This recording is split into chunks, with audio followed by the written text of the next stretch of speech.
एक बार एक शिकारी शिकार करने के लिए जंगल में पहुंचा।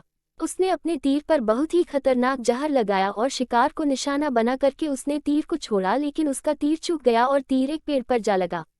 वह पेड़ बहुत ही हरा भरा और बहुत सारे तोते उस पेड़ पर रहते थे।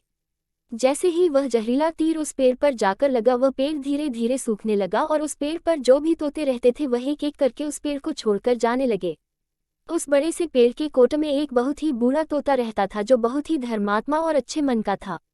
सभी तोते उस पेड़ को छोड़कर जाने लगे थे, लेकिन वह बूढ़ा तोता जाता था, दाना लेकर के आता और उसी कोट में आ करके बैठ जाता था, परंतु उस पेड़ को छोड़ने को तैयार नहीं था।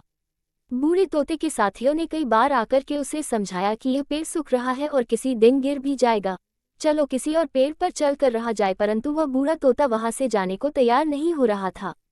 अब ये बात देवराज इंद्र तक पहुंची। उन्हें बताया गया कि एक तोता है, वह जिस पेड़ पर रहता है उस पेड़ पर एक जहरीला तीर लगने के कारण सूखने, गिरने और खत्म होने के कगार पर आ पहुंचा है, और एक बूढ़ा तोता अभी भी वहीं पर रह रहा है। वह दाना लेकर आता है और वहीं पर रहता है, जबकि उस जंगल में बहुत सारे पेड़ हैं, लेकिन वह उसी पेड़ पर रह रहा है।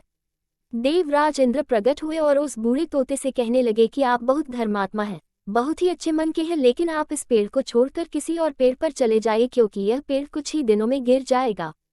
तालाब के पास में बहुत से बड़े बड़े हरे भरे पेड़ हैं, बड़े बड़े कोट हैं, उन पेड़ों पर फल भी लगे हुए हैं, उन्हें वहीं पर तोड़कर खा सकते हैं, परंतु यहाँ से आप चले जाए।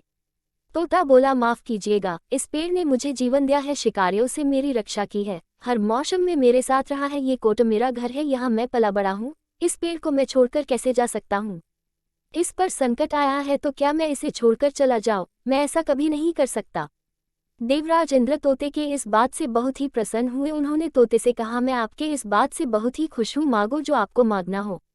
उस बूढ़े तोते ने कहा, मुझे बस इतना मांगना है कि जिस पेड़ ने मुझे जन्म दिया, जहाँ मैं रहा पला बड़ा, जिसे आप मेरा जन्मभूमि कह सकते हो, आप इसे फिर से वैसा ही हरा भरा कर दो जैसा ये था। देवराज इंद्र ने अमृत से उस पेड़ को सिंच दिया और पहले की तरह हरा भरा कर दिया। अब वापस से उस पेड़ पर आकर के बाकी तोते रहने लगे। वह बूढ़ा तोता कुछ समय तक और जिंदा रहा, फिर उसकी मृत्यु हो गई और वह स्वर्ग में चला गया।